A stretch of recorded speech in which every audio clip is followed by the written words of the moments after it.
If your Samsung TV is flickering, here are 6 tried and tested methods to fix it. Step 1. Check the cables. Ensure all HDMI and power cables are securely connected. A loose connection can often cause screen flickering. Step 2. Adjust the picture settings.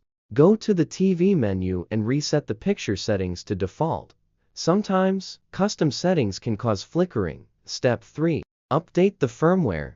Check for any available software updates for your TV.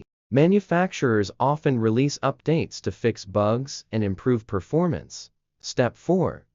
Test different sources. Try switching to a different HDMI port or using a different input source like a gaming console or Blu-ray player. This can help determine if the issue is with the TV or the source device. Step 5. Turn off energy-saving settings. Some Samsung TVs have energy-saving features that adjust the screen brightness automatically, which can cause flickering. Disable these settings in the TV menu. Step 6. Factory reset. If all else fails, perform a factory reset. This will restore your TV to its original settings, potentially resolving the issue. If you found this video helpful, then do not forget to like, subscribe, and share the video.